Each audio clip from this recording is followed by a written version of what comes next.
Hello, everybody. Tuesday morning, March 25.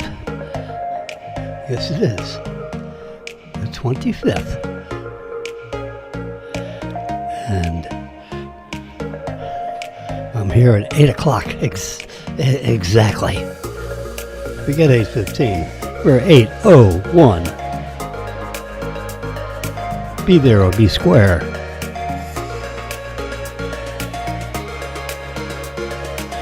Yes, sir. Talk right into.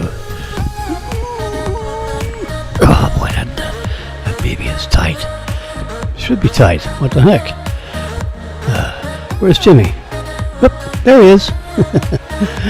Yes, sir. Yeah, we can slide that over a little bit more. This is my elapsed time. My elapsed timer. I got, which you can see in living color. They're black and white.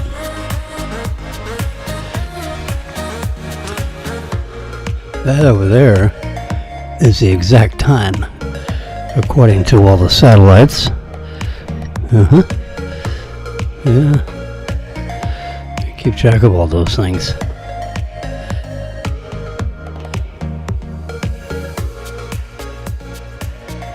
There we go. Don't want to compete too loudly with Epidemic Sound Instrumental. So remember, we're having coffee together. And guess what?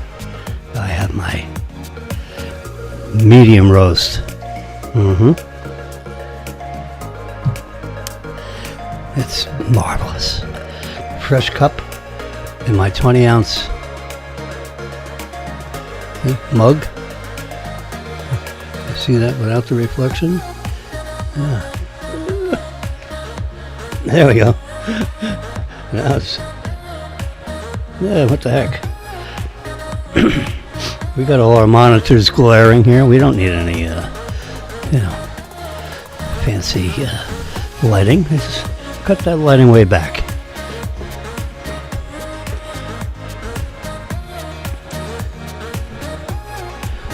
So the big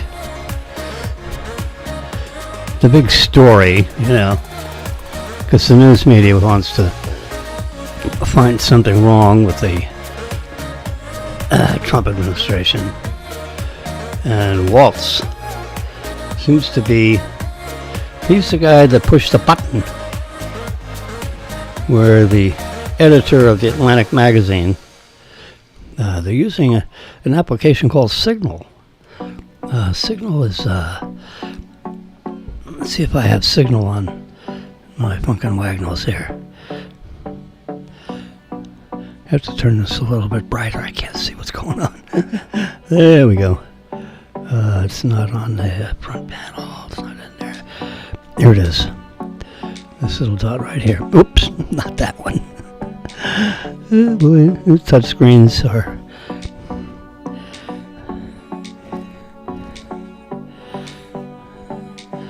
So apparently,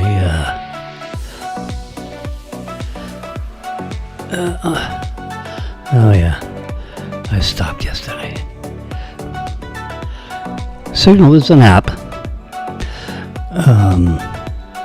It's like a chat app, but it is double-end encrypted. It's encrypted on both ends, so that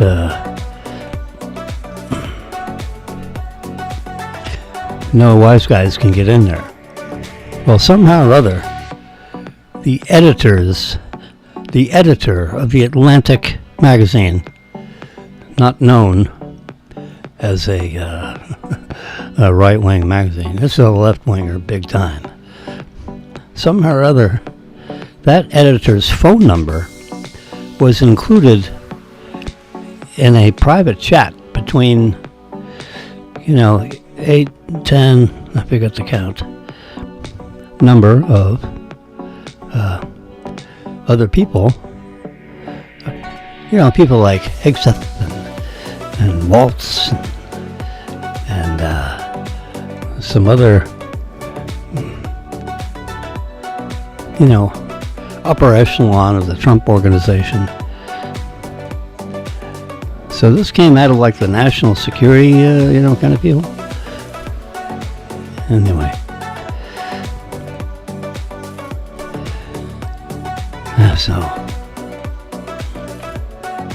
So here's Signal. It was originally reported. Remember, original reports are usually wrong. That Hegseth was the guy. Yeah. Well, the media hates Hegseth. Why? Because he was a former, after graduating Princeton University. Remember Harvard, Princeton, and then went on to Harvard in a master's degree, an advanced degree from Harvard.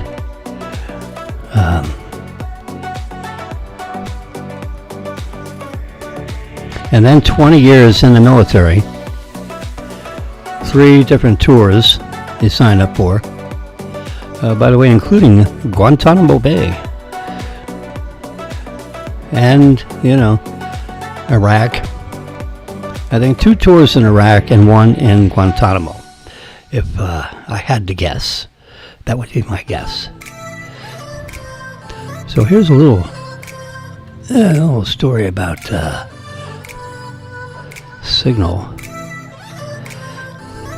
So you can have a primary device so that your iPad, your iMapad, and your phone are like linked together,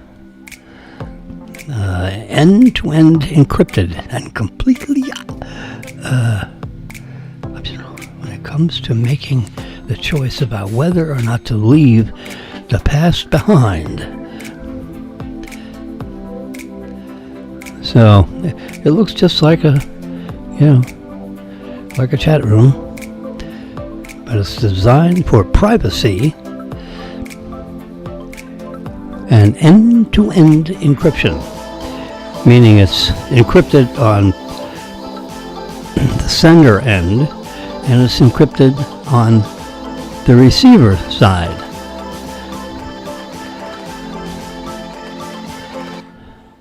So you can keep your message history tidy. The messages, you can have them disappear after 10 minutes, 30 minutes, lots of minutes.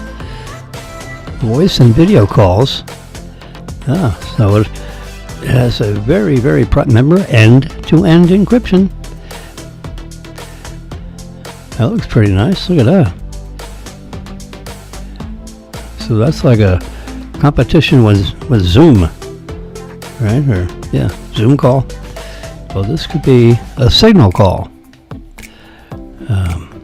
and it apparently is approved by certain government situations.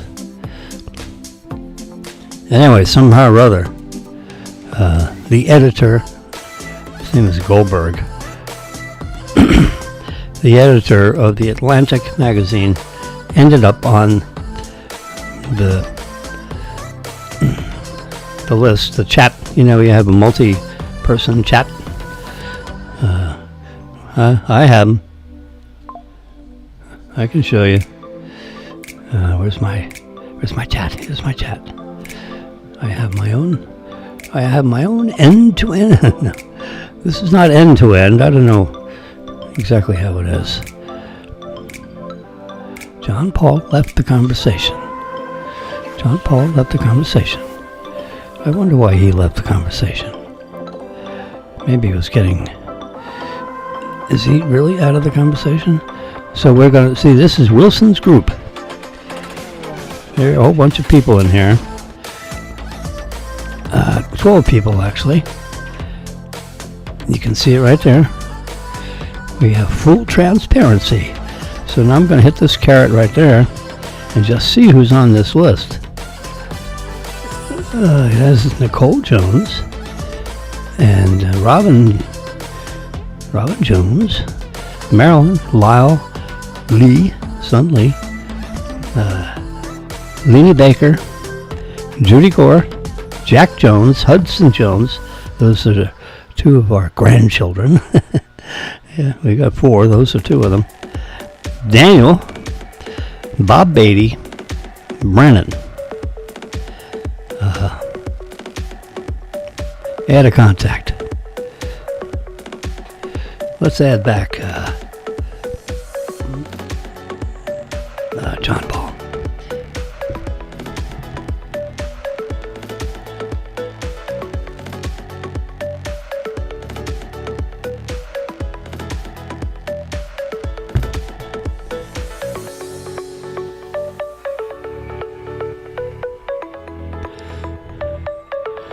I guess we can add him. Yahoo! All right, he's back in. Yeah. My favorite son-in-law. You've added John Paul Jones to the conversation. Okay. We're gonna... Let's take a look at...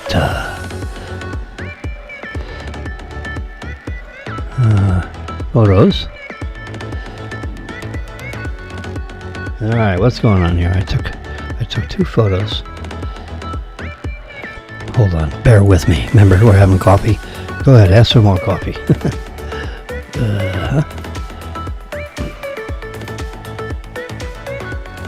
There they are. Oh, here they are. What's the matter with you? What's the matter with you? All right. Now we're going to open up. Going to do a little photo editing here with Photoshop Express. There we go. Let's do this one first. And we're going to do adjustments, and we're going to come over here, DAs. Watch this. Watch what happens to the blue sky. Ooh, now we're talking. Good morning, Vietnam. Now we're going to do crop tool, transform, and we're going to hit balanced auto, and see how it's straightened up those buildings so they don't look like they're falling in on top of each other. I can go back, balanced auto, there we go. Now that looks spectacular. Adjustments.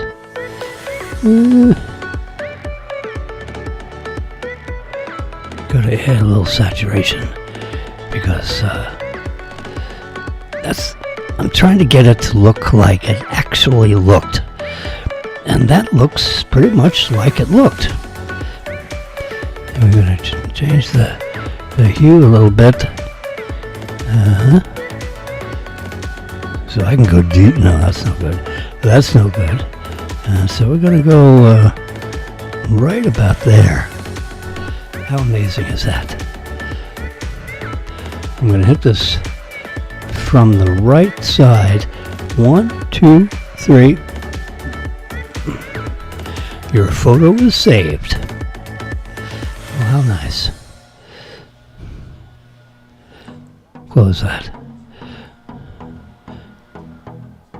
There we go. Here's another one. Ooh, I have my... that's trouble. So let's do this. We'll do transform. Balanced auto again. Bingo. Straightened up all the... Yeah, get rid of that. Get rid of that black. Now we're talking. I'm going to come up right here because we don't want to see the roofs of those other buildings. So let's just get that out of there. Now we're talking. Now we're going to come over here to adjustments. We're doing a little Photoshop class here. Going to go to D-Haze. 1, 2, 3 buttons over. Bingo. And then we're going to slide this to the right and watch that sky turn blue.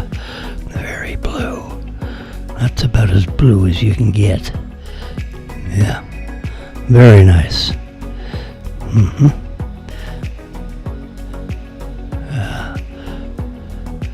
Where's the hue and saturation tool? Saturation. We need to saturate that a little bit. Because that was sun up. Oh yeah, sunrise. And we're going to save that again. Bingo. Your photo is saved. All right, now we're going to get out of Photoshop Express. We're going to get out of Signal. We're going to let's see how the Tesla car is doing. Where is it? It's 88%. I can touch that in 253 miles of range. So you say, well, how much range could it be if it was 100%? Well, you take 253.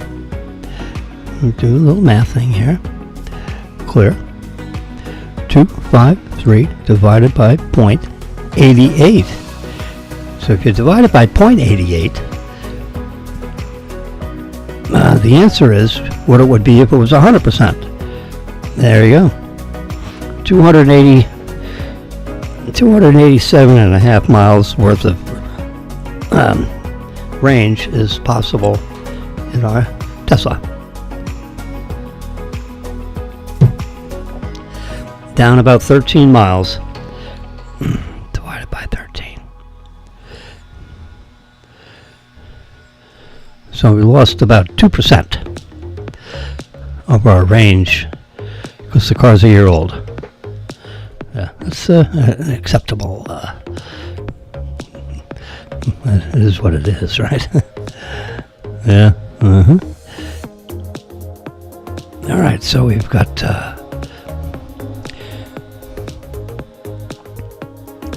There we go. Look at that sweeping sky. It's amazing. It's just. There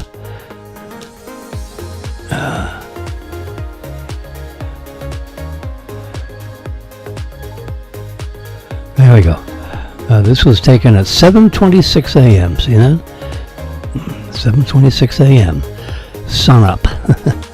Yep.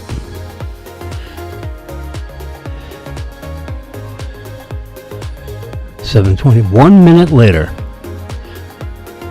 Look at that. This was first, and then I went super wide angle.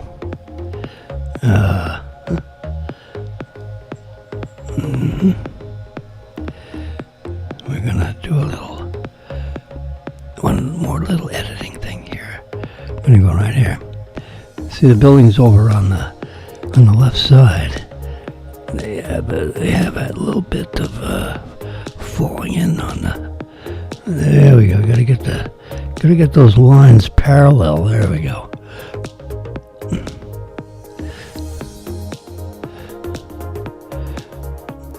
How about this one? Buildings falling in.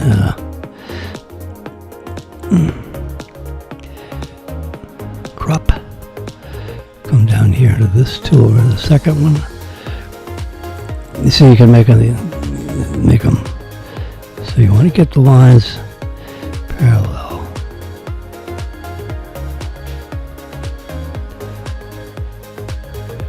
It looks parallel to me. A 5% adjustment. Very nice. Good morning, America. Yeah, that's it. Look at that. It's right outside my balcony, baby. Looking pretty snappy.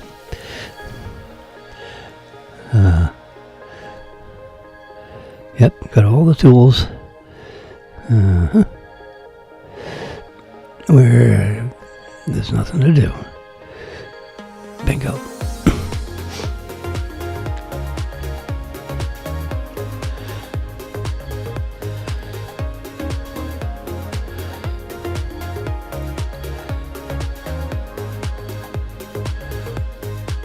Select. I'm going to select that one. I'm going to select that one. And we're going to get rid of them. Delete to all participants. There we go. So now we got those next door to each other. Looks pretty nice. You can see this upper level white flurry thing. See how it tucks underneath? And these clouds to the east are coming over. Yeah, oh boy. Very interesting. This is a super wide angle.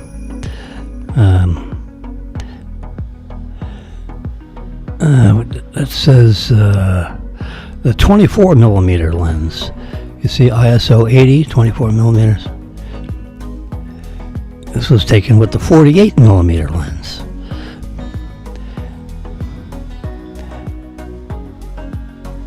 Interesting.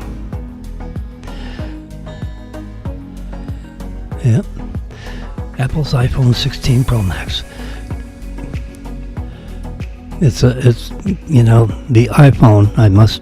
I have to admit. Now this is Jimmy speaking. Now we're at our coffee shop. We're gently listening to a little music in the background. Hear that? Pretend that's coming from the speakers. In our favorite coffee shop. And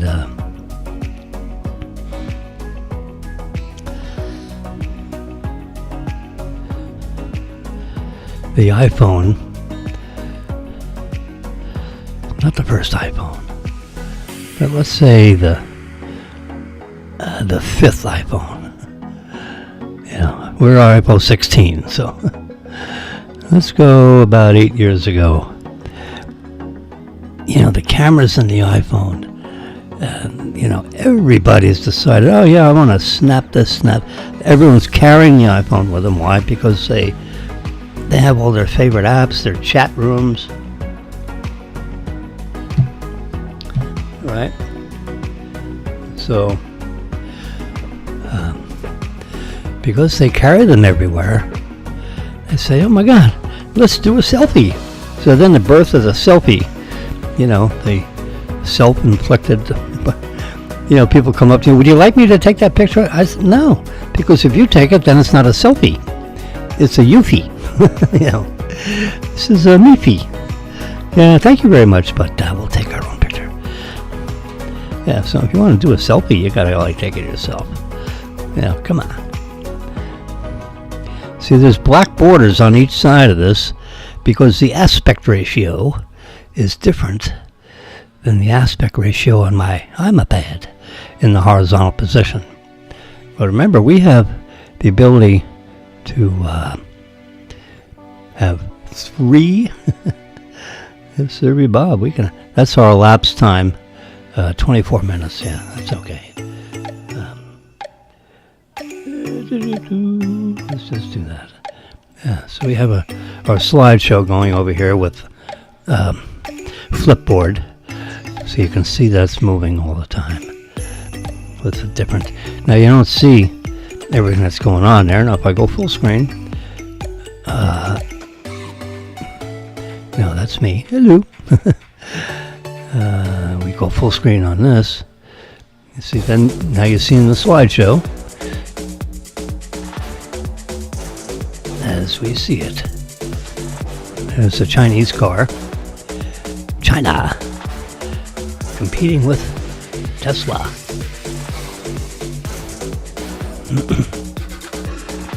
Apple Watch wants to turn its watches into wearable artificial intelligence. Well, it already is, but they're going to make it even more so. Yeah. GM cracks down on aftermarket CarPlay retrofit solutions. Whatever that means. I don't know what it means. Let's lift that up a little bit, yeah. Playing with my boom.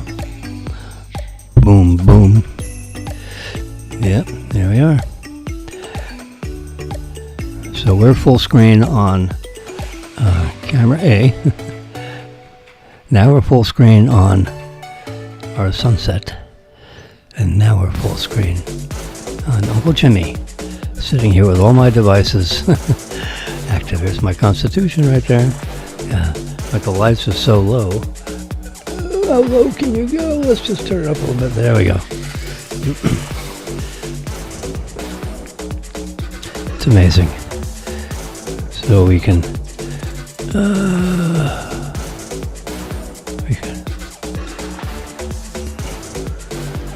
so now I have both. Whoops. Whoopsie.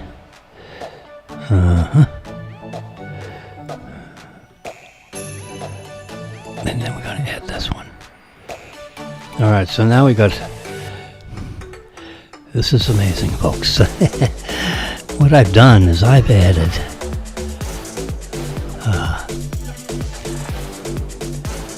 two iPads. You see, I can jiggle that, and I can jiggle this. So this is showing you the sunrise in marvelous Boca Raton, Florida. Temperature is 73.4 degrees outside, and inside 69.8. Little snappy here in the studio. My little studio hoodio.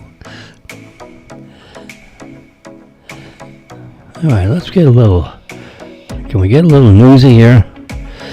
So here's the business with the inside story of how journalist was sent White House war plans. Of course, the White House said, "Nah, it wasn't war plans. Come on." NPR says, in a major security breach, a prominent journalist says he was unintentionally included in a group text message app.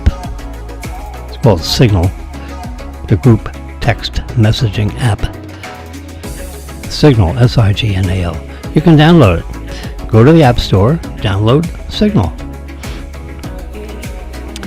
As the country's top national security officials discussed plans to bomb the Houthis in Yemen. The existence of a messaging chain was revealed Monday in a story in The Atlantic by Jeffrey Goldberg. He's the editor-in-chief of the magazine. This is coming right from NPR. See on the top there, NPR? NPR? Oh yeah, the liberals love this, because it makes the Trump administration look like a bunch of schlemiels. The group chat took place on Signal, an encrypted messaging app, and began on March 11, although no one else seemed to be aware of Goldberg's presence. 18 individuals participated in the chain, including Vice President Vance, National Security Advisor Michael Waltz. Somehow they're picking, you pin the tail on the donkey. Apparently Michael Waltz is the one that pushed the button. And he should have known that the 17th person in that group chat was the editor of a left-wing magazine. Oh boy. Chief of Staff Susie Wiles and Trump advisor Stephen Miller. They don't look too happy in that picture. No. Goldberg said he received a connection request on Tuesday, March 11, from a user on Signal identified as Waltz. Oh God. And he, so geez. So that's why Waltz, because Goldberg said he received, with Signal, you're asked to join and then you accept it. You can reject it or accept it. Well, he accepted it. Yeah, what the hell? Let's see what's going on. And 2 days later, he was added to a group chat on a platform called Houthi PC Small Group. Over the course of the following days, Goldberg told NPR in an interview that he was exposed to operational military internet. Maybe it was a test. Maybe they were seeing how big a mouth this guy's got. Well, anyway, Michael Waltz, that's Michael Waltz right there. He's a pretty sharp fellow. How did he end up with Goldberg's phone number? Number one.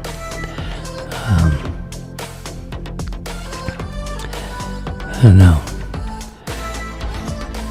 They didn't ask me to join.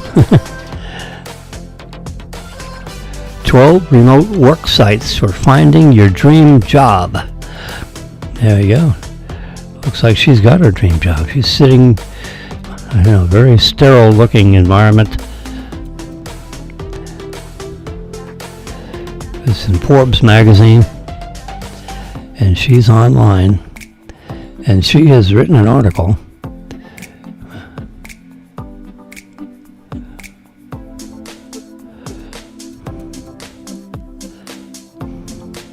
and listed the 12 sites you can go to. I can tell you right now, LinkedIn's a good one.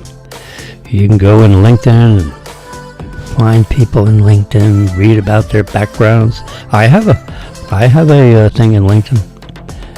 Tell us about Jimmy. FAU. You know, when you're faculty at FAU, you got to be.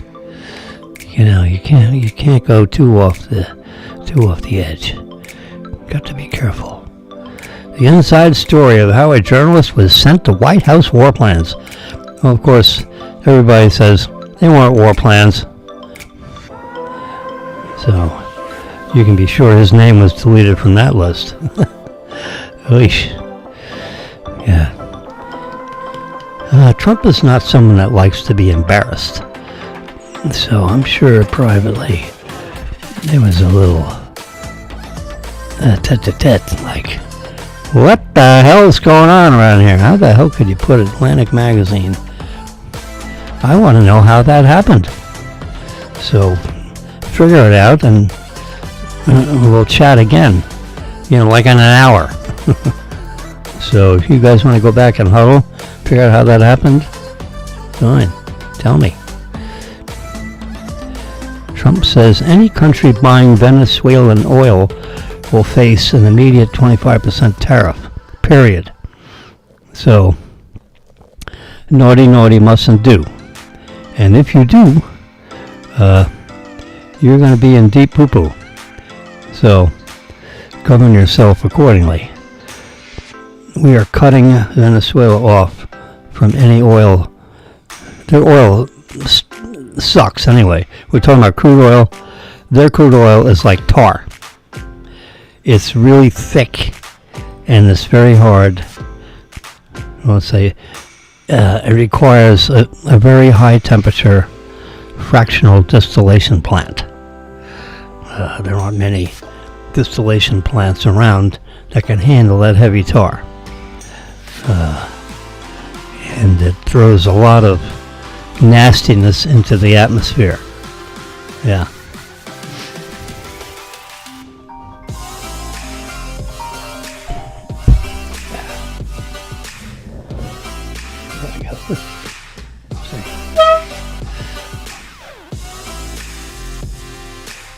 Yeah, there's the time up there, 8:34 and 31 seconds. Anyway, so we're looking at that, and we're adding.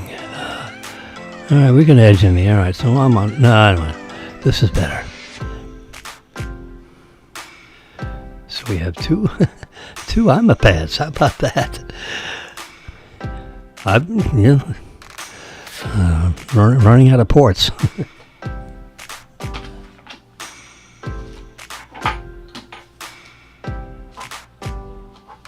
Looking through my little collection of stuff behind me. I have this little multi-port device. Let me show you. We're gonna go to Netflix. There's Netflix.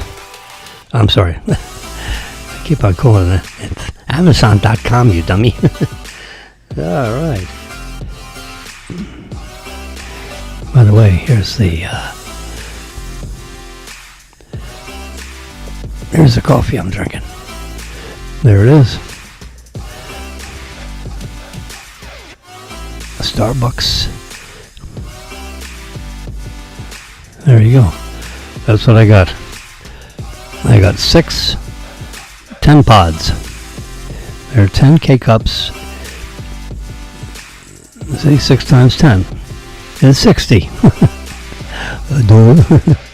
There we go. We're going to do a print screen on that. And then I'm going to come in on the side and go right here. And you wonder how I get all these very nice photographs of what I'm talking about. This is how I do it. There we go. Save the photos. Breakfast Starbucks. It's right in this cup right here.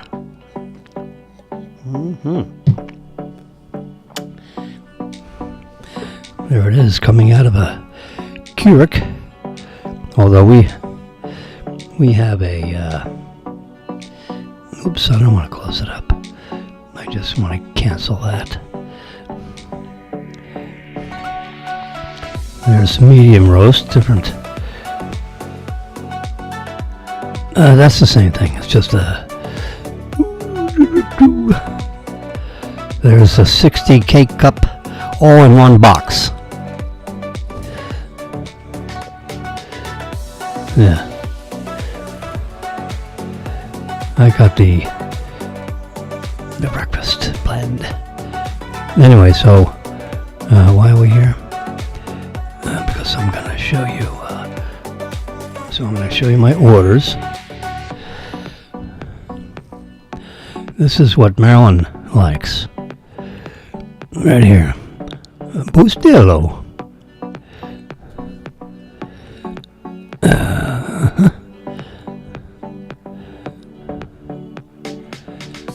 That's it.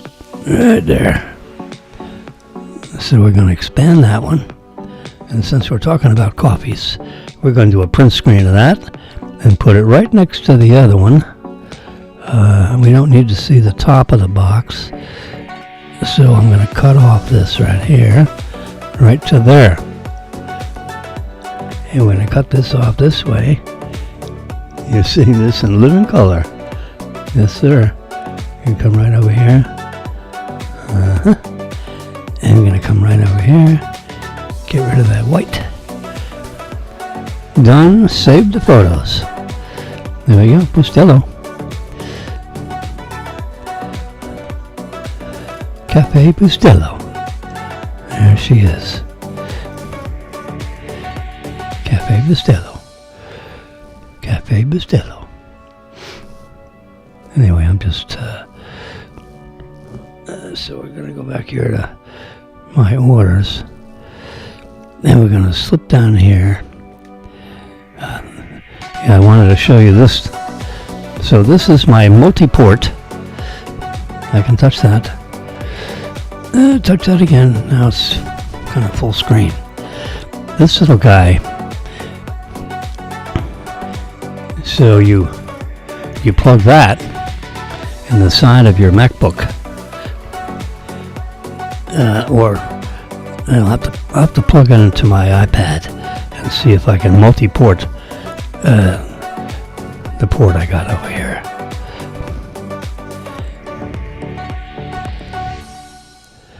There we go. We come in. This is apparently a square photo. There we go. There you go. Add the photos.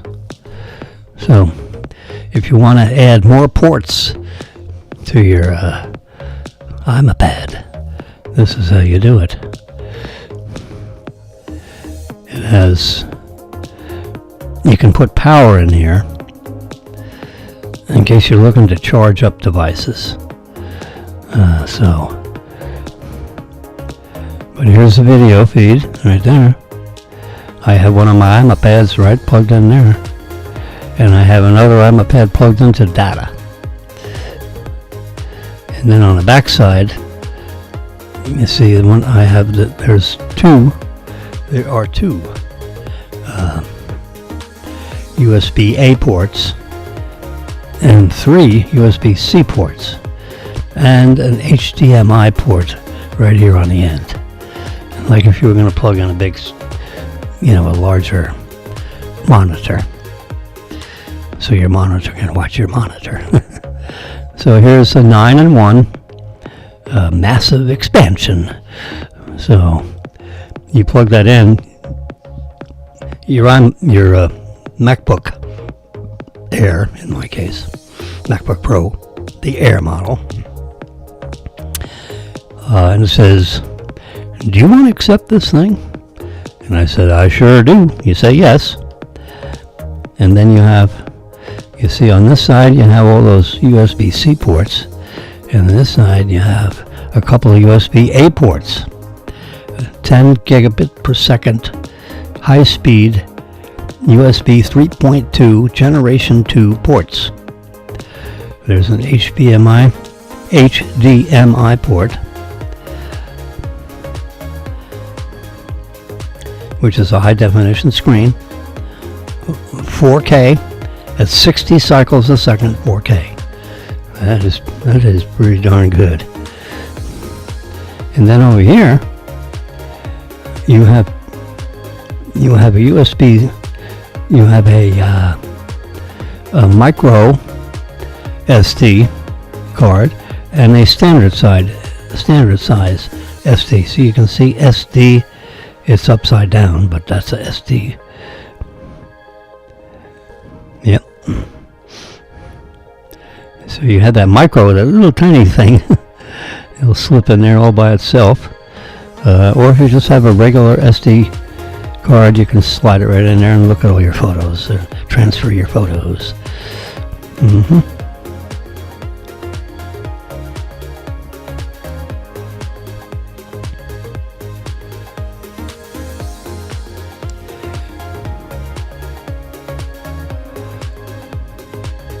So I'm using two of these USB-Cs. It says no video output. That may be so, but video input will work, and it does. Anyway, I have a USB-C. Matter of fact, this iMoped that I'm working on right now is using that USB-C display port. Yeah, that's it right there on the end. I'm using that one, and then I'm using one of these USB 3.2 generation 2 ports for the video camera that shoots me sideways. Anyway, that's a 9-in-1. It costs like $80, but you're adding like, those USB-C ports are very valuable. The MacBook Pro only has 2 of them, so I've got my multi-port doodad in there. Yep. And then the other one, the other wire is going all the way over to this iMoped over here. Yep. That's going directly into the MacBook Air. And there's all the different kind of configurations if you want to have all your screens run at the same time.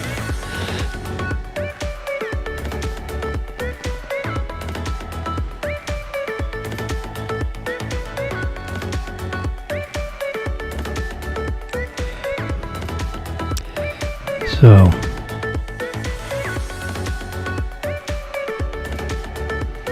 there you go.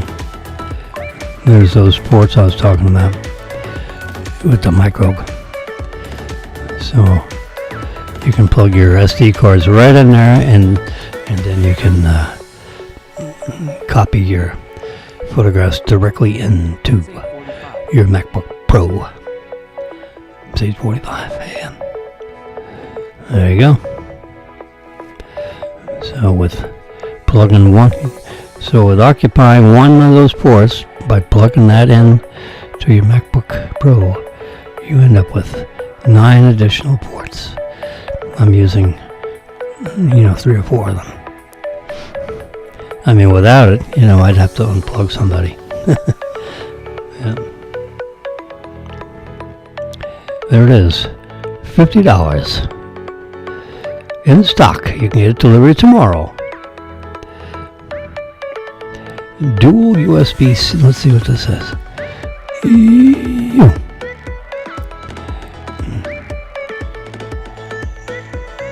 Which one did I get? Yeah.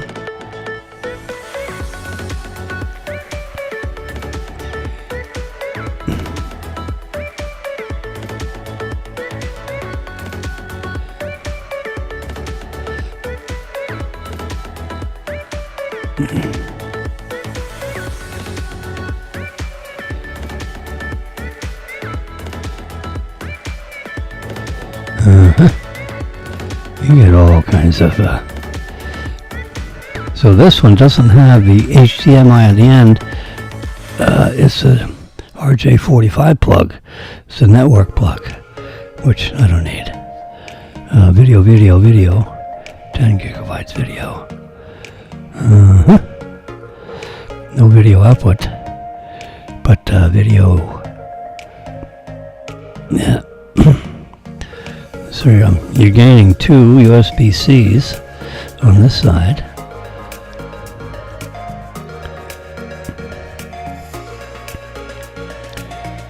And you're getting 2 USB-A ports. And you have your card slots.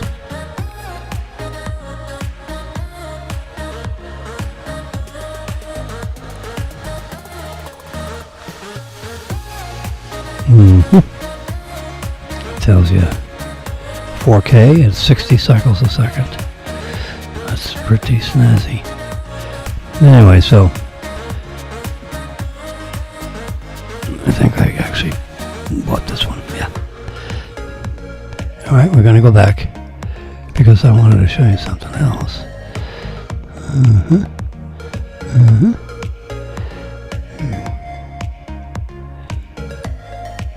Let's go to the cart. Oh yeah, cat food.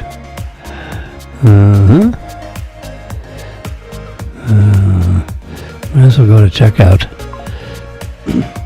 I need a bag of cat food. So continue to check out. This is live television, boy. $10.53. Book it, Dano.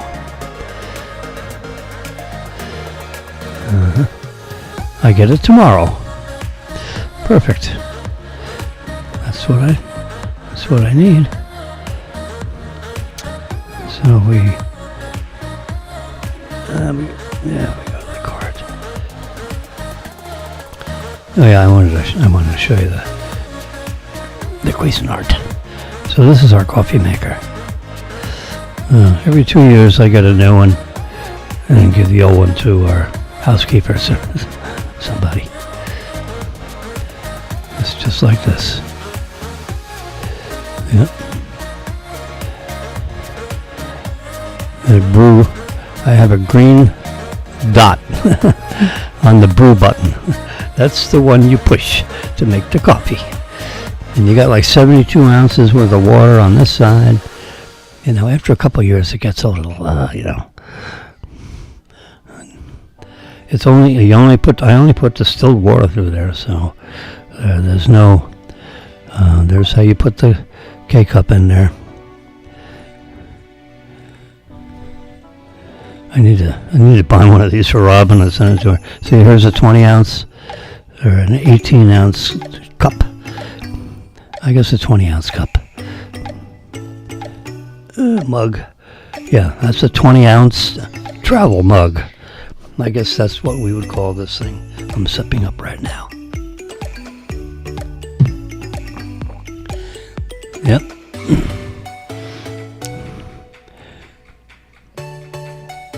A 40 ounce removable reservoir. Yeah, you can remove it so that you can clean it.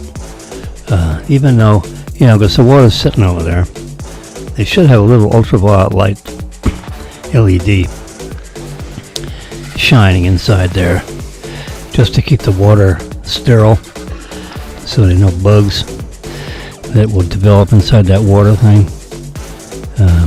It's 12 inches high, 11 inches wide, and 9 inches deep. What does that say? 3-year warranty. There you go. What's not to like? That's more of a standard size coffee cup. And you see right there, you set that selector. You use these little arrow up and arrow down buttons to select the size of your, so you don't have your cup runneth over. So this is set to like 8 ounces or something. Yeah. And there's a side pocket there. You can see on the right side. You open that up, and there's a place where you can keep your teacup thing. Makes a marvelous cup of tea.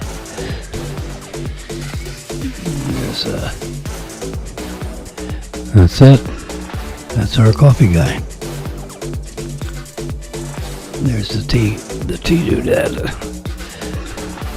Guess we should do a little print screen on that.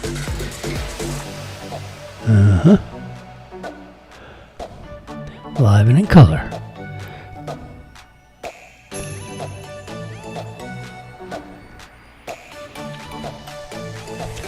In June, we'll be replacing our coffee maker with a clean, sterile, fresh one. Yeah. There's the long-term battery. This right here, Rodecaster Pro Duo. This is the device that we're using right now to chat with you right now. Connect all our devices in there. Yeah, you can have 2 live people talking. Plus I can Bluetooth my phone so the phone calls go right into the soundboard. Yeah. I have a little number 1 as a software update.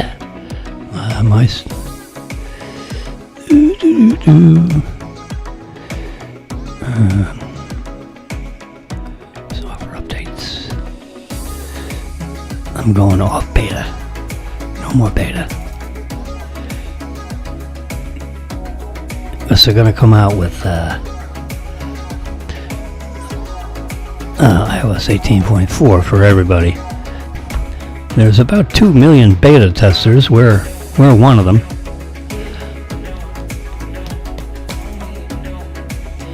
And we're because they're going to be coming up with iOS 19, iPad OS 19, slightly different than iOS 19 because the iPad is a larger, more real estate on an iPad than there is on an iPhone. The iPhone is generally held in portrait mode, where the iPad, when it's sitting inside its magic keyboard, is usually oriented in the landscape mode.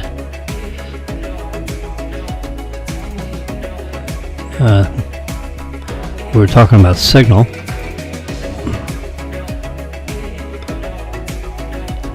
So I'm going to touch over here in the upper right edge where it has a little magnifying glass up there, and then I'm going to type Signal. S-I-G. Signal for iPad. There it is. It's right here. And then it talks all about it. They updated it 5 days ago, version 7.51. They got a bunch of smart guys that developed this.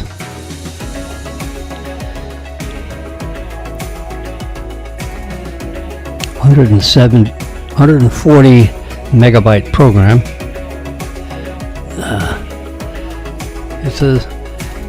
I guess it's a social network, yeah. We can go to the developer website. Let's go there. This is live television, folks. Why use Signal?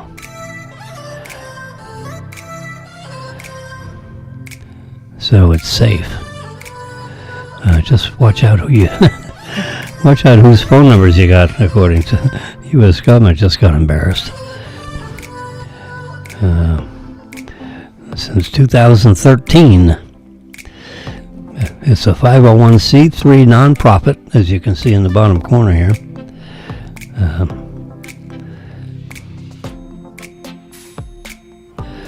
Signal Technology Foundation in the United States. Yeah.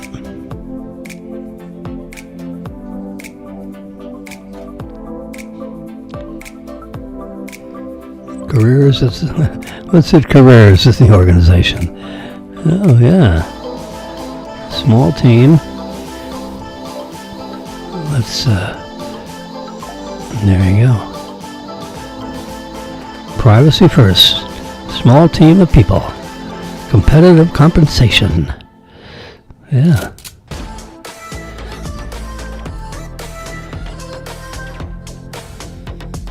They match your 401k, employees do, 100%. And you can donate up to $20,000 and they'll match it. That's pretty, I mean, that's like a gift, all right? How do you not do that? Anyone that doesn't do that, if they have 401k matching, you got to do that. Now, it comes out of your income, so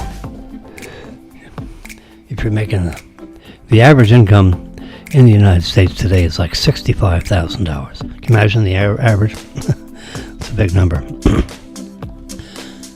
So, let's say you put $5,000 in your 401k. So now you only have $60,000 income. Let's see, that $5,000 goes into your 401k, and you don't pay any income tax on that income. You only pay income tax when you take it out when you're 66 years old or 65. Whatever the federal rules are at the time. Let's see, that money is growing and growing and growing over the 20 or 30 years that you have that $5,000 in there. But if your employer matches it, you put 5 in, they put another 5 in your 401k. So now you got 10 in there. That's essentially untaxed money. So you already made an extra 5,000 because your employer matched your 5,000. How do you not do that? You got to do that. Come on, guys.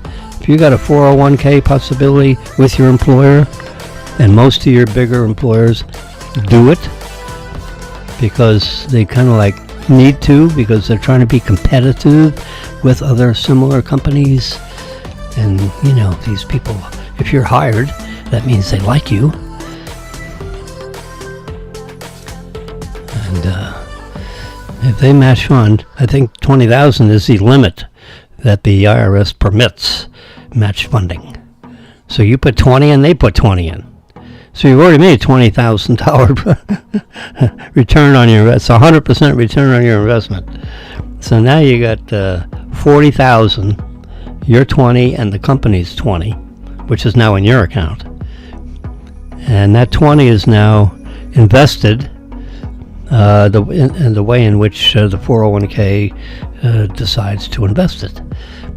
And of course you can tell your 401k administrator, you know, do you want growth companies? I don't think you can mention a company. It's 9 o'clock.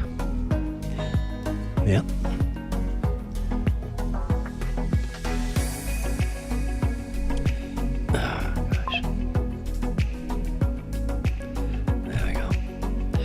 It's March 25, in case you weren't sure. That's what my home screen looks like. Yep. Meow. That's what our cats have been on Meow Mix for 14 years. Yep. There's a face for you. Anyway, so why use Signal? State-of-the-art end-to-end encryption powered by the open source Signal protocol. Keep your conversations secure. We can't read your messages, nor can anyone else. We can't listen to your calls because remember, texting uses your electronic phone number. And no one else can break in there and read it either. Privacy isn't an optional mode. It's there. It's just the way that Signal works. every message, every call, every time is SECURE. Just watch out who you decide to, what phone numbers you put in there. There's no ads, no trackers, and we're not kidding. It's a 501c3. It says it right on the bottom of the site. You see right there? 501c3, non-profit. The copyright goes back to 2013, which apparently, so it's been kicking around here for 12 years. So apparently there's some people in the U.S. government that are using Signal, because it's a private way to send messages between people. And even the government watchdogs can't break in.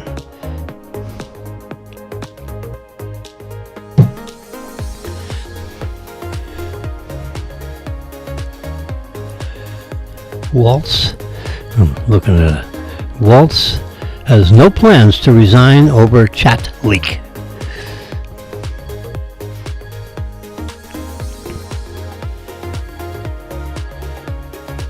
No classified information was sent over the thread, and no war plans were on there either. The White House Counsel's Office has provided guidance on a number of different platforms. And the NSA, they're looking into how Goldberg's number got into someone's phone book.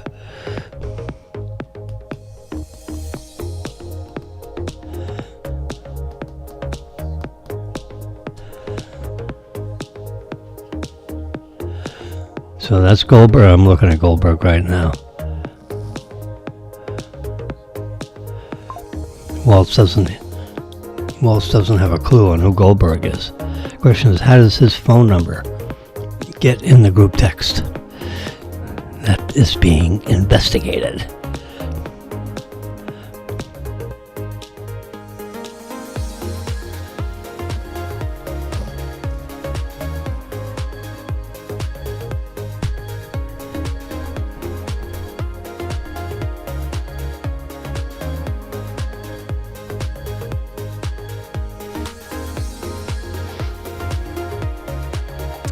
So now the CIA director, Radcliffe, is... Oh boy. That's all right. You rattle the left hand while the other hand is doing something else. Anyway, there's my actual...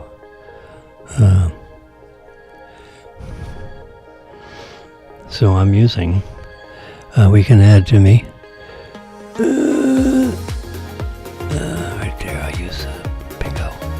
There we go, I'm over here.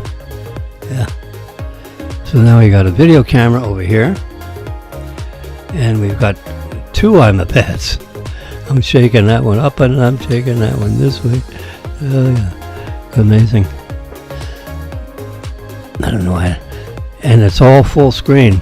See, if I remember, I was telling you that if I use the crop screen this way, where everyone's got their own little box, but there's so much black, it's granted you do see the whole image. There's old Jimmy. You can see me in the dark here. If all my little devices lit up. So I like this right here. Look how much bigger.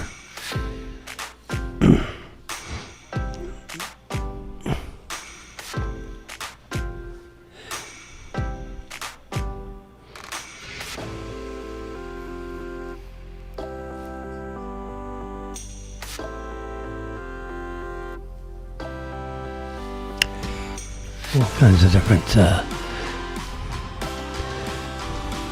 Alaska.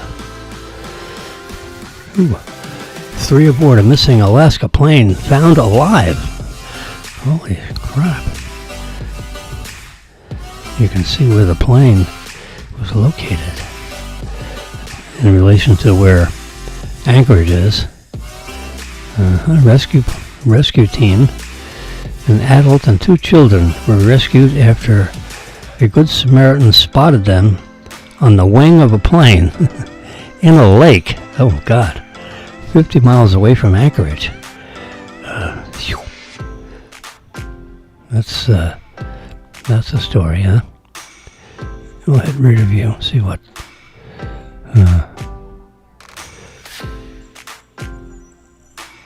This is all the stories. Here's the plane. They were standing on the wing of that airplane in a lake.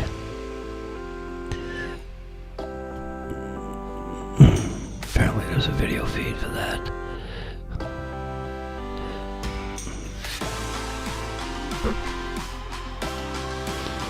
Let's go to my photographs. So, we got our breakfast blend. This is my coffee. I'm sipping it right now. There's Marilyn's coffee. Cafe Bustelo. It is an espresso style dark. Deep dark. This is Jimmy's. You see the scale from lightest to darkest? Bustelo would be right above the R. It'd be all the way over there. I can watch this. I can image edit this by hitting my pen tool right there. And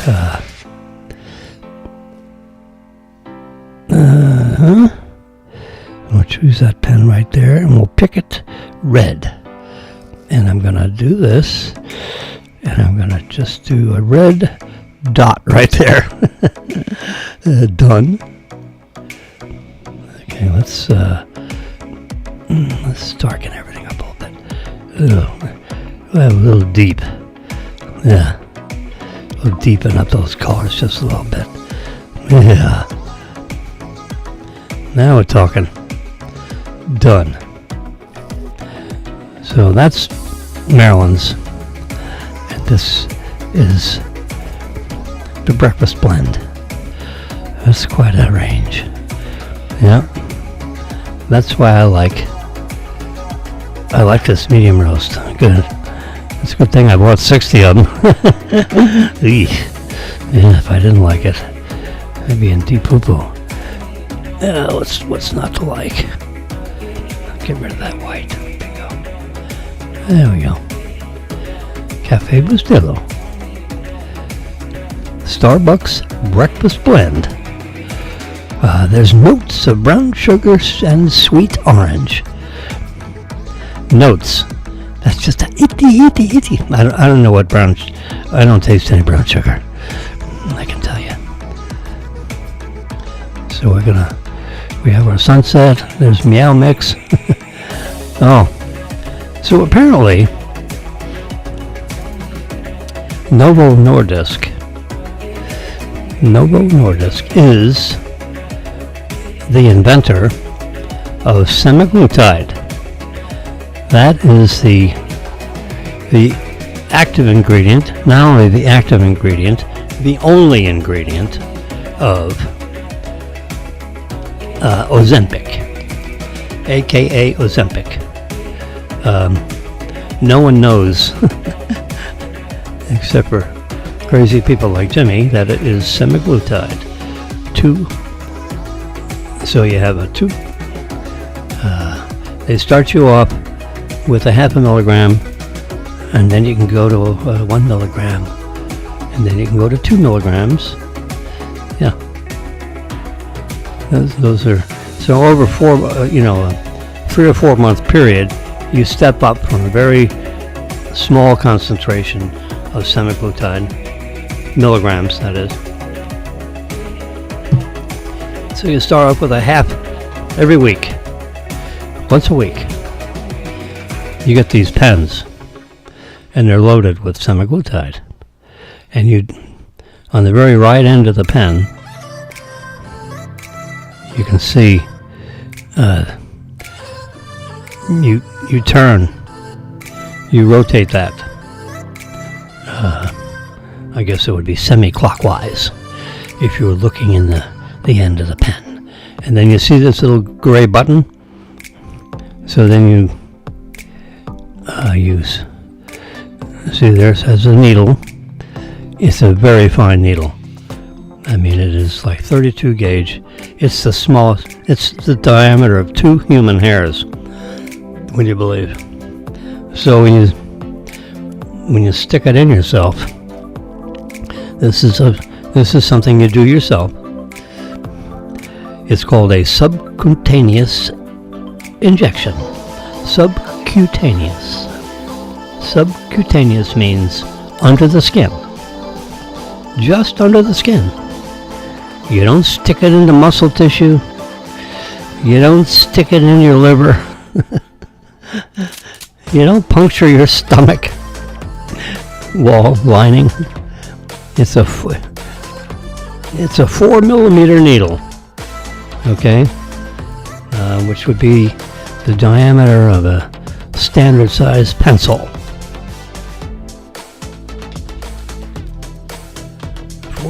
4 millimeters is not big.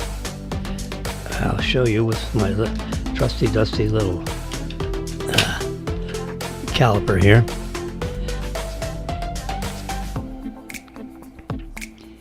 There we go. That'd be 4 millimeters. That'd be my finger. It's half. No, it's not half. Not even close. It is the thickness of my iPad, of just the top. Let's try that. We'll just get this out of the way.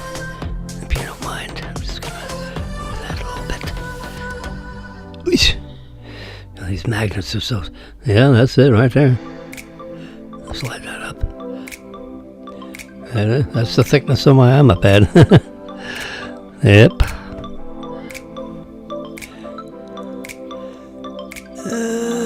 There we go. I'm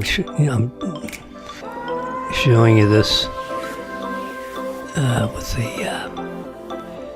the background of my. There you go. I got my caliper highlighting. Yep. So, in other words, and you see it's got a real blunt edge right there. So that's 4 millimeter needle, goes right up against this. So you stick it all the way in, and this surface right here, rests right against your skin, and this goes underneath your skin. 4 millimeters, thousandth of a meter. So that you don't have to worry about how much to push it in. You push it in all the way. And you don't feel it. I promise you, you will not feel that. So you rub your belly, let's say, or the upper part of your thigh. You can stick it in there if you want. I stick it in the left side of my stomach. There's plenty of fatty tissue there.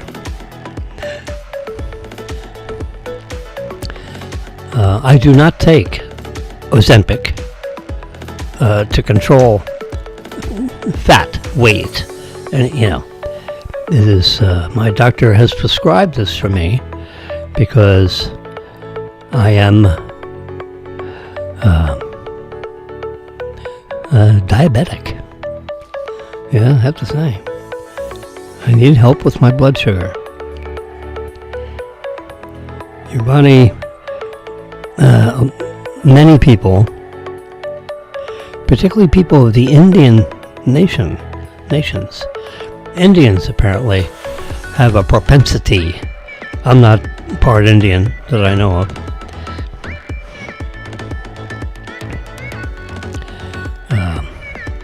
But Indians, Native American Indians, not India Indians. I don't know.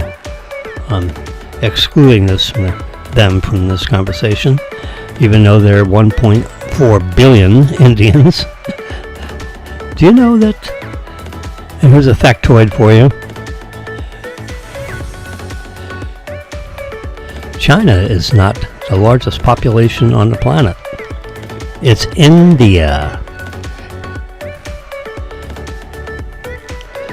The country of India. They have like 1.4 billion people, and China has 1.35 billion people. It's close. India passed them up, a couple years ago as the largest populations. Now, China's pretty private about how many people they got.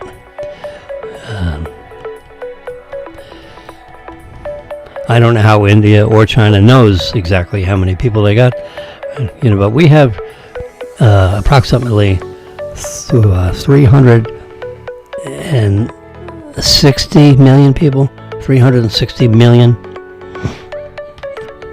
in the United States of America. India is 1.4 billion.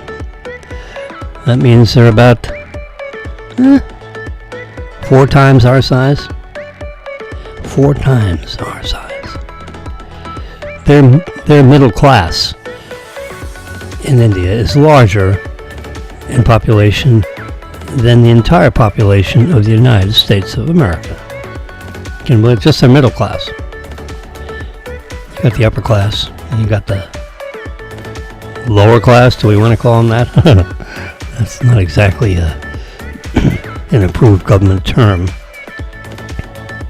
Anyway, Native American Indians in the United States have a propensity for diabetes.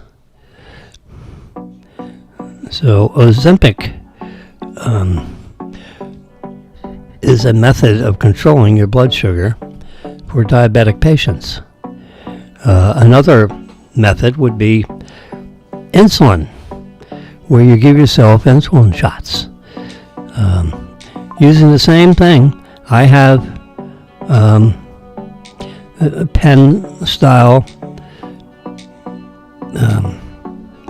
There's a little cylinder in there. There's a plunger that goes. The plunger is already all the way extended, so there is no semaglutide left in this injection pen. If there was, this pump-looking thing would be all the way to the right. But in the Novo Nordisk method of dispensing insulin, you can change out. You can twist this gray part counterclockwise, and you can put a new glass cylinder in there. Yeah. So that's how you deal with insulin. But in the semaglutide, the pen is preloaded with that cylinder, and the gray part, the left part of this injection pen situation, is locked, so you don't have the ability to put new cylinders in there. It is designed only for, and when the pen is filled up, you dispose of it appropriately. However you normally dispose of, your insulin products, equipment. The needle on the end of there unscrews off. Also, if you had the needle pointed at you, you rotate that and turn it counterclockwise, and you can put a fresh needle on there. Because this pen would be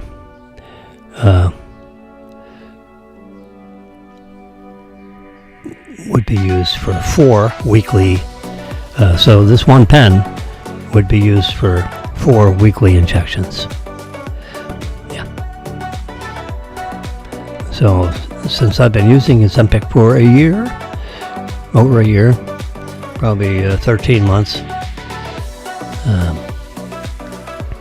I'm using, each injection delivers 2 milligrams of semaglutide. And it is magical the way it controls your blood sugar. Ever since I started with this, I don't need insulin anymore. I don't use it. I have it in the refrigerator, but I don't need it and I don't use it. Because semaglutide takes care of the whole situation. And according to the reports from Novo Nordisk, and they've tested this with literally tens of millions of patients over the last 5 years, 6 years that it's been out. It's passed FA,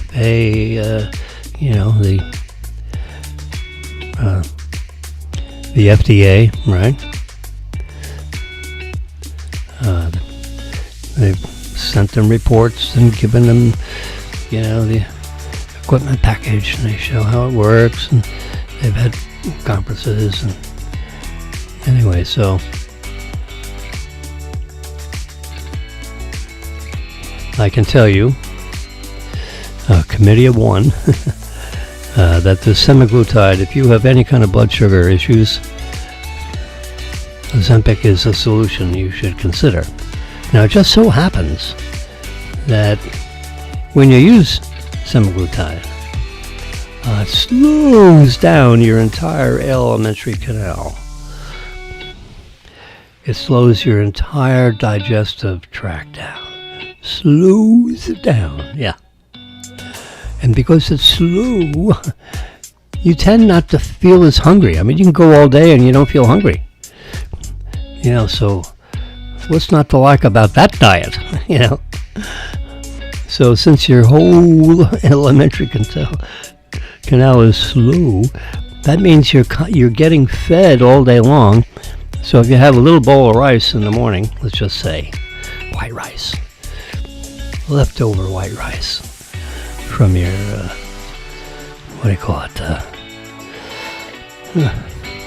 your Chinese takeout from the day before.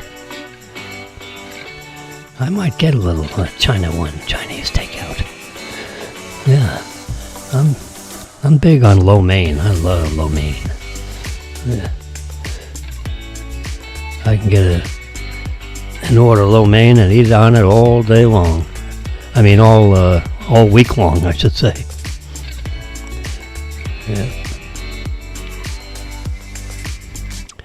So for including tax, tip, delivery, and everything, I get a $32 order of China One Chinese takeout of beef lo mein, which is spectacular. I put on the special instructions. Make it wet. Very wet. Lots of sauce. Please include extra sauce. Yeah.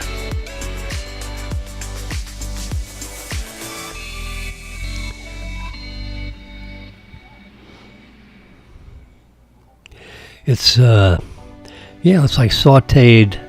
It's regular egg pasta, as opposed to the rice noodles, which are like transparent.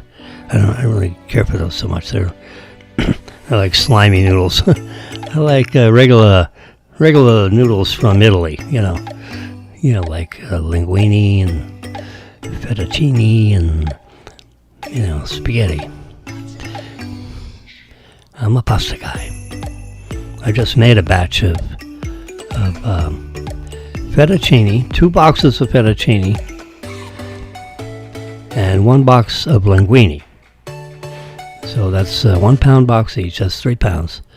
Oddly enough, the linguine takes 1 minute longer to cook than the fettuccine, because apparently the linguine is a little bit fatter. Anyway, so it's 11 minutes instead of 10 minutes. So I put the linguine in first and cook it for 1 minute. I set my alarm on my wrist, my Apple Watch, and my shoulder, my pads. And then when that goes off, I slip in the 2 boxes of fettuccine and set my Apple Watch for 10 minutes. That way, the linguine has a 1 minute head start. Yeah, because it says for al dente, linguine is 11 minutes and fettuccine is 10 minutes. So I put the linguine in 1 minute in advance, all in the same big ass pot. But I start off the linguine first because it requires 1 extra minute of cooking time in my 8-quart pot of boiling water. Salted boiling water, of course. How much salt you put in? Your grandmother would say, the amount of salt that the ocean salt. That's the amount of salt. So when you taste it, it tastes like the ocean. Not any less and not any more. Well, I can tell you there's only so much salt that is dissolvable in water. It's one of the few chemicals in our universe here on Earth where the amount of salt that gets dissolved in water is relatively constant, between 70 degrees and 100 degrees. If 70 degree water will only take, let's say, 100 grams of salt, if you increase the temperature of the water to 100 degrees, it won't dissolve any more salt. It'll still only take the 100 grams. And remember, our body is very salty inside. And that's one nice thing about the chemistry with the salt in our bodies. No matter what temperature your body is, the level of concentration of the salt remains the same. You have to have some salt in your diet in order for your blood, the fluids in your body, to have the right salt concentration. Yeah. If you starve yourself with salt, you will fall flat on your face. Even cows, they have these blocks of salt all over the pasture. If you raise cattle, we had a farm in Honesdale, Pennsylvania, which we would visit on the weekends, and we had a few cattle floating around on there, and we had some blocks of salt in the pasture, sticking up in an open box, so to speak, and the salt would be secured to the box so the cows wouldn't knock it over, and the salt would be about the size of a soccer ball, let's say, but just think of a cube of salt the size of a soccer ball. So let's say 12 inches by 12 inches by 12 inch cube of solid rock salt. Okay, one big hard rock salt, tied down to a base that's sticking up on a pole, a heavy duty pole.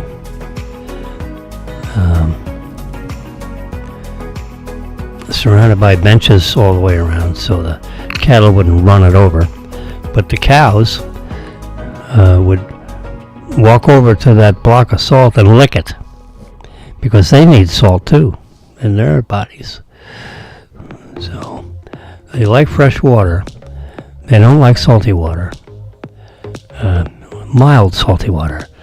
But you can't put enough salt in the water to satisfy their thirst. So you just give them regular fresh water from the tap. And then they The cows know where the salt block is. They'll go over to it one by one. If you got 10 cows, they'll occasionally ride over there and lick that salt block. Yeah. And then once a month, you'd have to change that that block of salt, because it would get licked out. Get licked. Yeah, they'll lick it all gone, and that's a lot of salt. They just take whatever they need. Cows are not stupid. They're not stupid. And if you're a little kid growing up on a farm, which I was, a little tiny kid growing up on a farm with all these big animals, like a cow is a pretty big animal. It's a 1,000-pound animal, adult. 1,100 pounds, whatever. And you get your real natural milk out of a cow, assuming the cow had a baby calf, just like humans. When the cow gives birth, its mammary glands are activated and produces milk for the baby cow, the baby calf. So if you're into milk farming, you keep, as long as you keep pumping out the milk out of the cow's breasts, if you will, they'll keep producing the milk. Yep. And that's how you get your milk. That's what they do.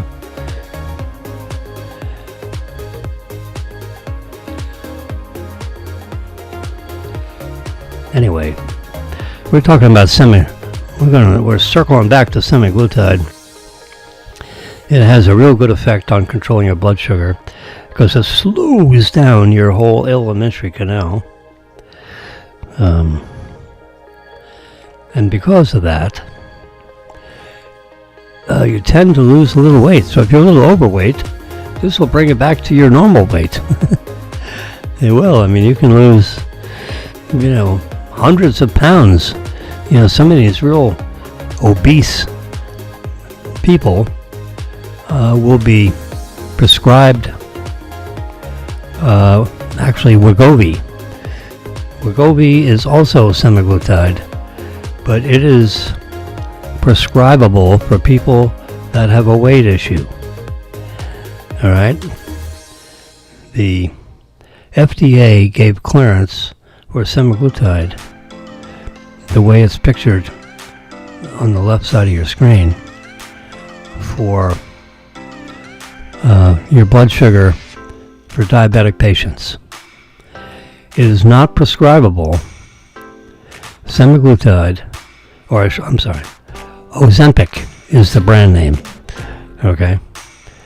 Ozempic and Wegovy, both, the only active ingredient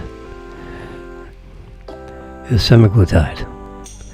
2 milligrams injection of semaglutide is dissolved in distilled water, pure water.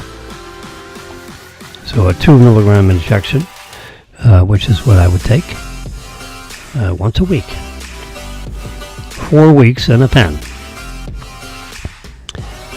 Well, the weight loss is so dramatic, is so efficient, that the FDA, that Novo Nordisk said, you know what, we're going to come out with another product called Wegovy, which they came out with last year. And it is prescribable and went through the FDA, and they got it approved so that doctors could prescribe Wegovy for weight loss. Doctors prescribe Ozempic for diabetic patients for controlling blood sugar. Can you believe it? It's the same exact chemical. The one brand name is Wegovy, and the FDA gave clearance so that doctors could prescribe it for weight loss people. And Ozempic is prescribable by doctors for blood sugar patients. We have type 2 diabetes. That's it. That's why that picture's there. So apparently, the doctors are prescribing this stuff like crazy. And Novo Nordisk ran out. They can't make it fast enough. So there is a shortage of semaglutide, aka GLP-1. GLP-1 is the abbreviated version, because it's a category of drugs known as GLPs. And you got GLP-1 and GLP-2. I like to use the generic name. If they came out with a generic drug, which the copyright is not off this yet, so we don't have generic semaglutide left, so far. But since there's a shortage of semaglutide, of the pens that Novo Nordisk can manufacture, they can't make them fast enough. Compounding pharmacies can actually buy in bulk the semaglutide, and then your prescriptions can be filled by your local compounding pharmacy. Publix pharmacy, for example, is not a compounding pharmacy. They don't have big bottles of semaglutide and then they give you little vials like a compounding pharmacy would. In our local market, a compounding pharmacy is called Skip's Pharmacy. How about that? Skip's Pharmacy. Yeah.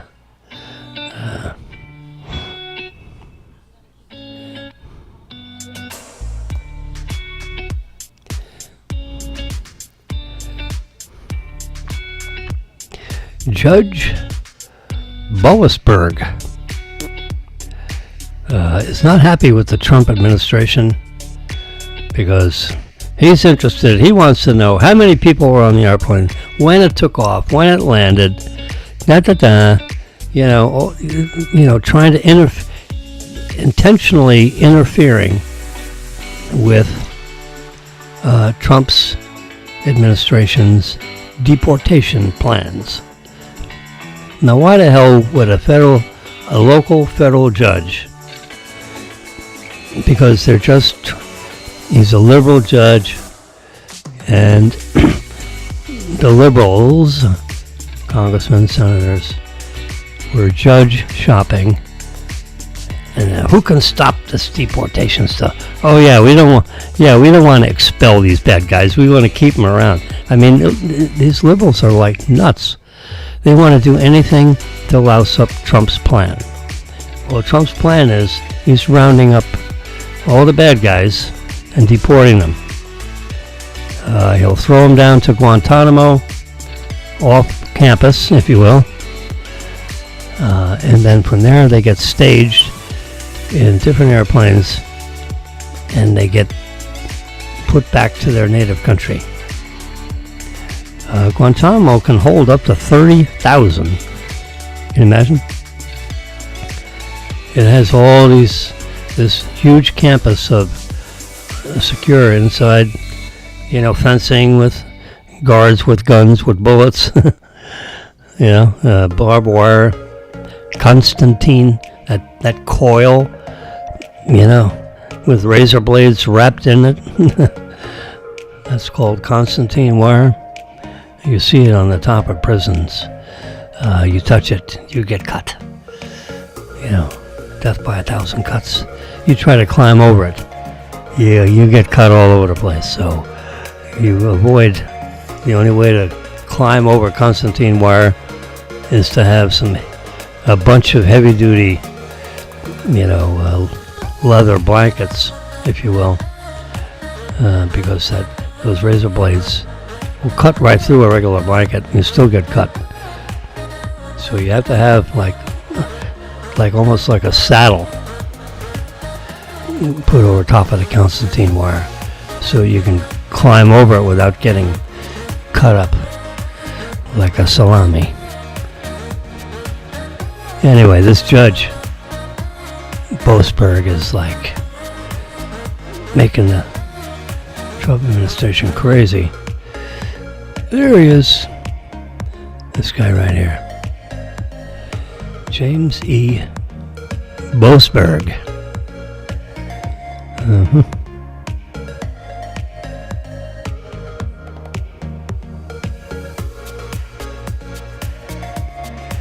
The Justice Department is refusing to give the judge flight data, citing state secrets. Because, they don't want to tell the judge, the airplane, the pilots. This guy wants to know everything about, he's like conducting his own,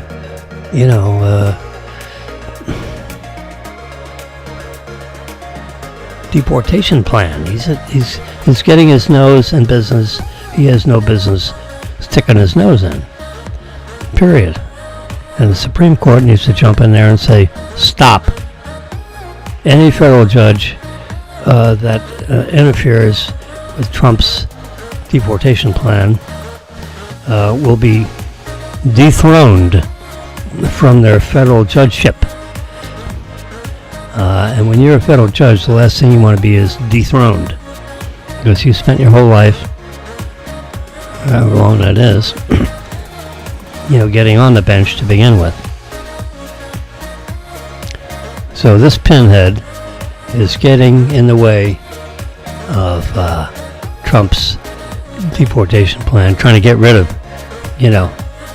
these gangs, and they're committing all kinds of crimes against U.S. citizens. And this judge is trying to interfere with the deportation of those kinds of people. Really? Why would you be doing that? Anything to stick a finger in the eye of Trump and his people. And the State Department, or I wouldn't say State Department, the Department of Justice, under Pam Bondi, says, up your nose. You ain't getting it, because you're jeopardizing state secrets of the United States government, because you will not know when exactly that plane took off, or what plane. We're not telling you the pilots, because we don't want to endanger the life of the pilots. We're not telling you bupkis.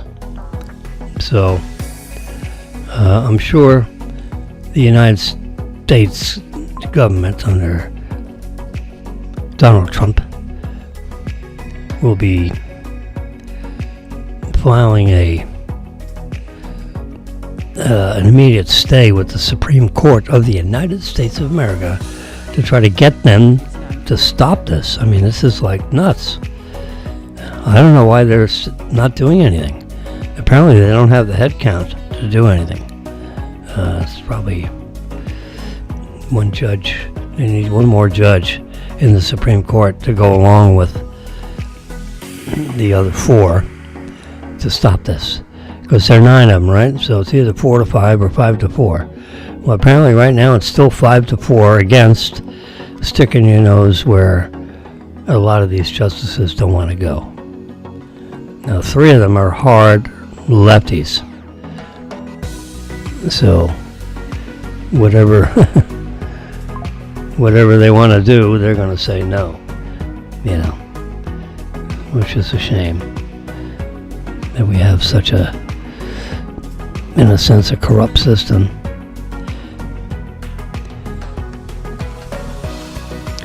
All right, so there's the Microsoft. Microsoft in the United States represents 51% of their revenue globally. 49% is the rest of the globe.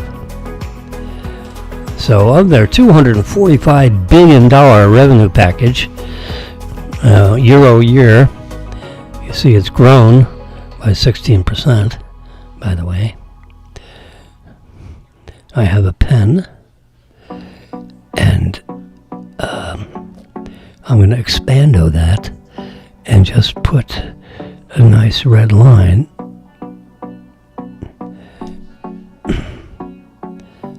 done. There we go. So now you can see that that red arrow, if you will, year over year, 16% growth from last year to this year. That's what YOY is. Year over year, 16%. So that means last year it was 84% of 245 billion. Whatever that number is. What do we got going here? Marcy is calling Maryland. Maryland is busy. Of course, you already got the phone call. Oh boy. Maryland's iPad was ringing. Oh boy. Where's my, there it is. Oh, hour and 48 minutes. All right. It's 9:47. I gave everybody a 1 minute head start with my royalty-free music background music. And who is it? I'm going to tell you.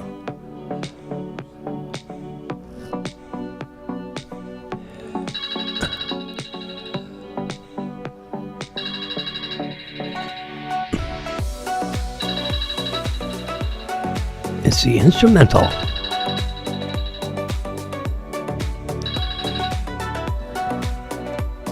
Epidemic Sound Instrumental. Music without copyright. It runs, this track runs over 3 hours, would you believe? Yeah.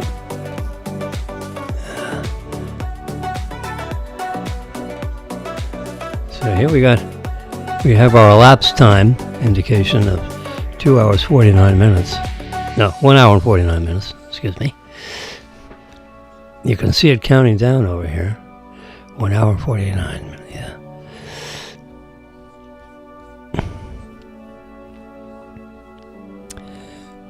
Let's see, we can, we don't need this, I can take it out. There we go. So you got me on the right, and we have this iPad on the left. Yeah.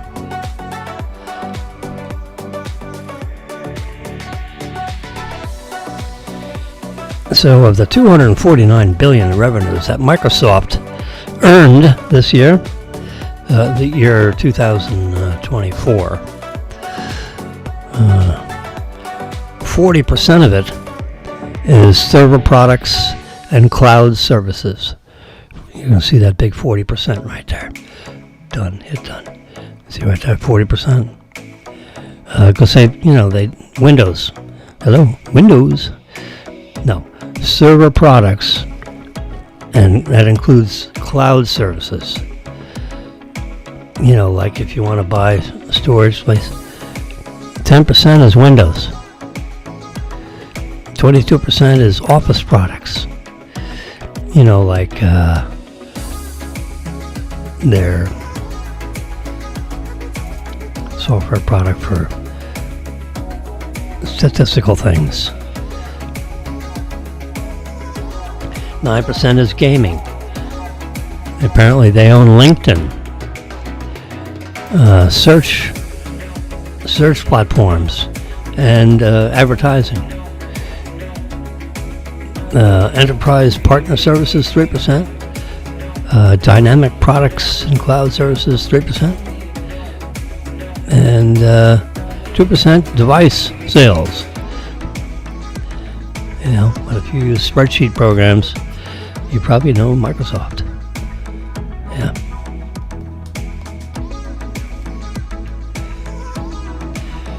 Of course, I'm a pad guy, so I use pages and numbers and all those kinds of things. Let's see if I can Yeah, see, here's numbers. It's very much like, the Windows version. So here's this is a huge spreadsheet I put together. All these tabs are different pages on this spreadsheet, and they're all linked together with formulas. And basically, if you have a condo project and you have all these different kinds of models, like the 1 bedroom, 1 bath number. So you got 12 units of that, you got 5 units of that, and after that, 1 with a den, 2 with a den, and 4 retail places on the ground floor. And you add up all the square footages, you look here in the totals. So this would be like a 59,000 square foot building, divided up into 48 residential units plus 4 retail units. That's what the totals are. But see, you input all this information in here, and the market monthly unit rent is there's $3,200 a month rent. The rent per square foot per month, $2.30 rent per square foot per month. I pay here in this building $2.50 a square foot per month. Yep. Anyway, this is how you create, a condo project. You got to start somewhere. Here's an interest reserve calculator. This is what a bank wants to see. Here's the 10-year cash flow on the rents. You see this yellow column there, yellowed column on year 5, and then you got year 10. And it shows you what the value of the building is in year 5 and what the value of the building is in year 10. And you notice in year 1, I put this together in apparently 2019. A mere 6 years ago. And this building would have been worth $31 million when built. And you have all this, God, this is great. Here's a funding schedule. Lease up and cash flow, first year up occupancy. I mean, this is literally month 1, month 2, month 3. And you got the construction draws, and oh my God, look at that. Lease up. This is a lease up period. This is the second year. So you got months 1 through 12, and you got months 13 through 24. Here's the draw schedule. There you go. Your first draw would be $6 million first draw.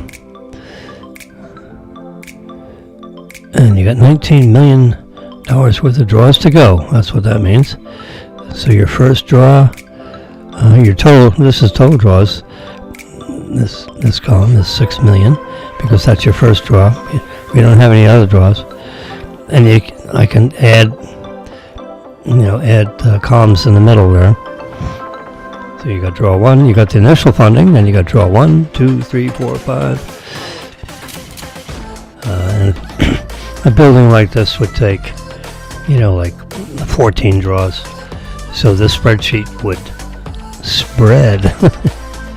But all these cells, all the math is all done. This is serious business here, baby. This is what I do. And then here's the input. This is the master input page right here, where you put all the numbers in.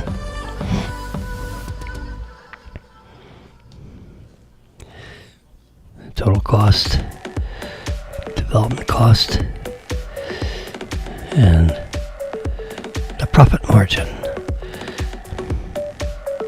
just from building it is $7.5 million profit. See that right there?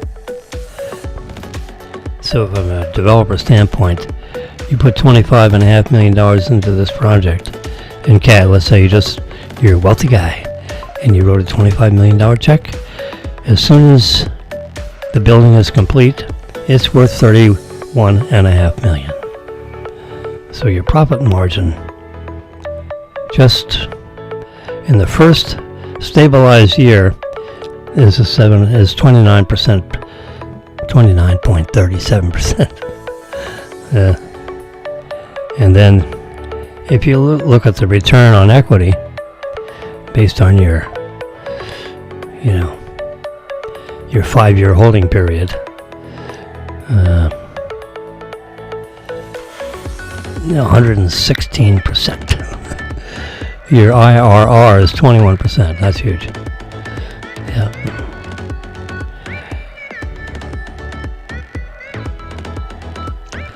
So $8.5 million goes in. You get $17.5 million loan. And that gives you your 25.5 development budget. Here's all your costs. Yep. See that 4%? $596,000. That's your contractor fee. So your developer fee is about 4%. Is $600,000. To do the work. Remember, the wealthy guy is going to write a check for what's the equity contribution? Puts the land in at $6.5 million.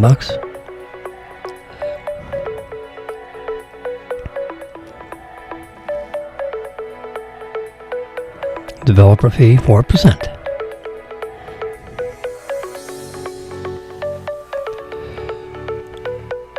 The general contractor's contract is $14 million. Total development cost $25.5 million. There you go. That's how these budgets are put together right here. It's called the Metropolitan.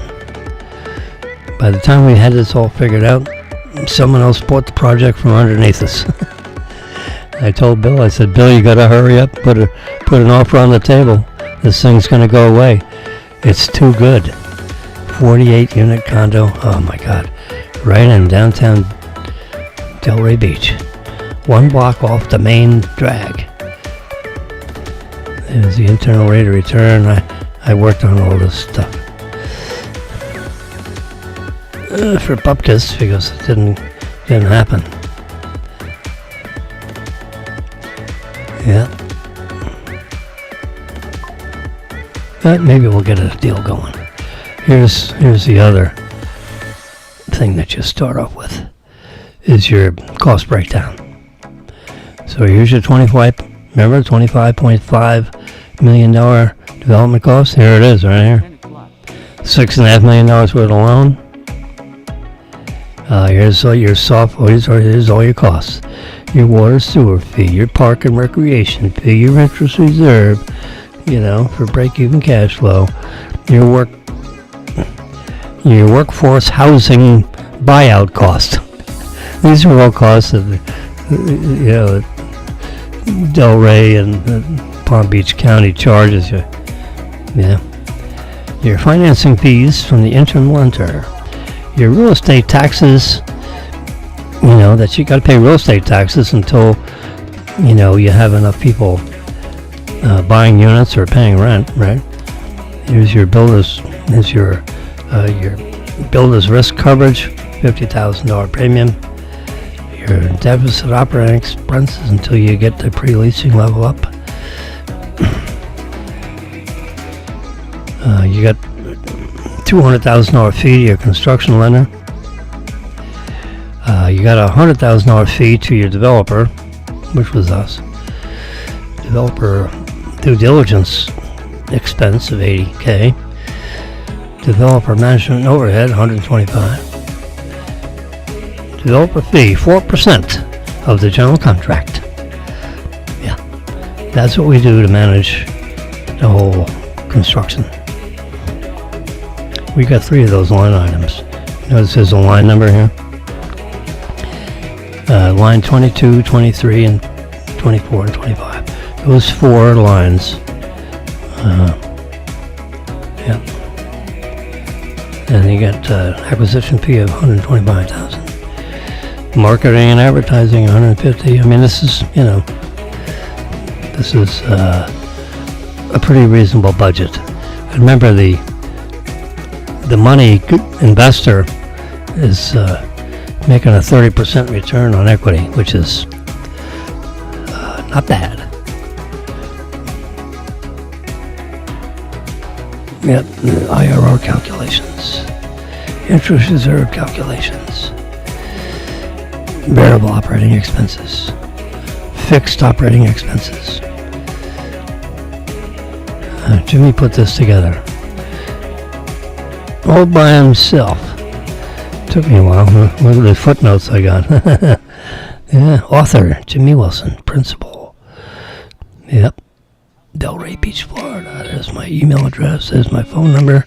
I copyrighted it. Yes, I did. This is you balance all these budgets and get this right. You got to go back and forth and a lot. I mean, there's a lot of fine tuning to get this done, but all the formulas are there. Even the draw schedule, for God's sakes. The bank would take this and use it. Bingo, you just use it. So you can just put in numbers here. In all these each draw. So draw 1. You'd be pulling money out of this $14 million. So each month you'd get, a piece of that line number 5. They're all line numbered, so you can, when you have your conference calls, you line number 5, so because how else are you going to identify, the third draw, line number 5. What's that number again? Here's per square foot.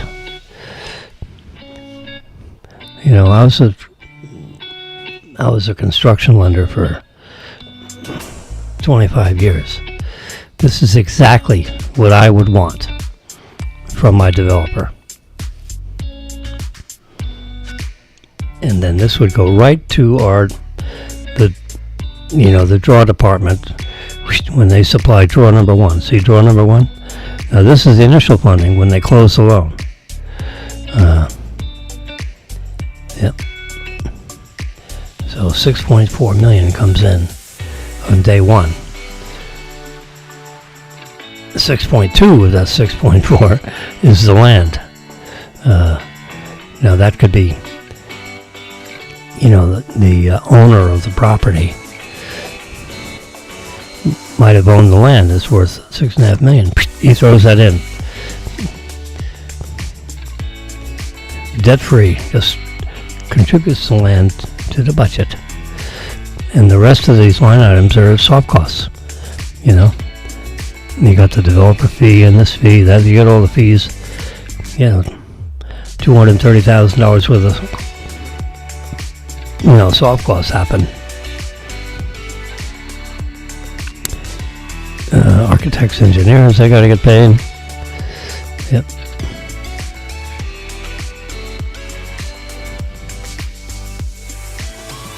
And then all these columns add up for the second to last column. So, and then this tells you how much money is left in the budget for the balance of the draw. I mean, this has got the whole Megillah here. This is how you do a project. From a numbers perspective. And there's the project parameter portals. Note to financial analysts. This page contains the backdoor formula links directly into the spreadsheet spreadsheet equations, values. So you put numbers in here, and they spread out all through these other pages automatically. This is entirely formula driven. But there's certain information you have to enter. And here's where you enter it. Right here, baby. And this is what it's telling you. The other cells are locked, so you don't louse up the louse up the formulas. You lock it. And you can what if this thing to death by changing these percents. Vacancy and loss, 4%. Some people like to use 3.5 or 3. The management fee might be 4 instead of 5. 5 is pretty much a going rate for major people that manage buildings like this.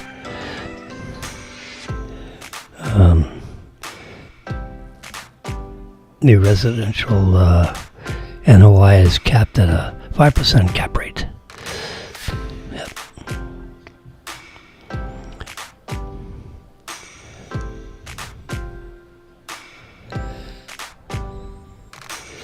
That's it. Anyway, so let's get out of here.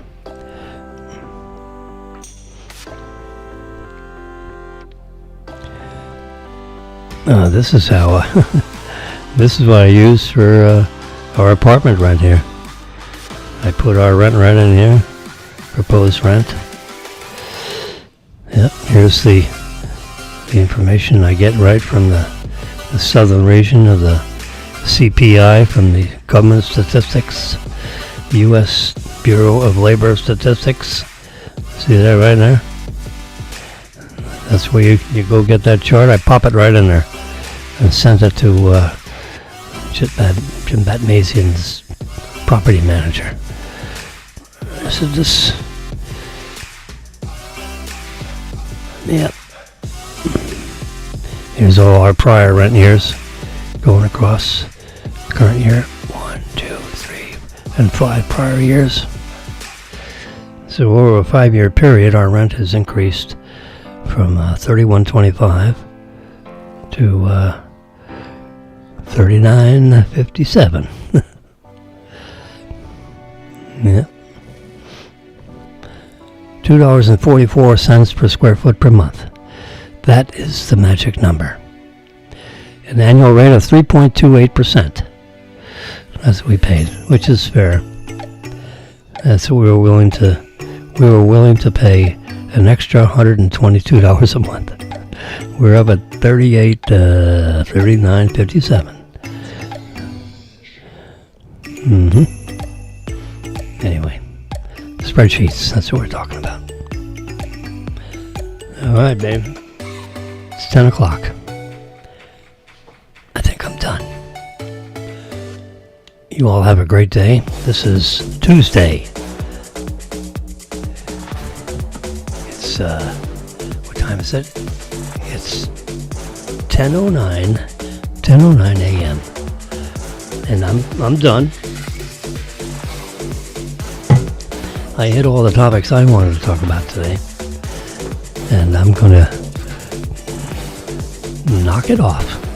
And I'll come back to you at 8:15 tomorrow morning, okay? Be there or be square.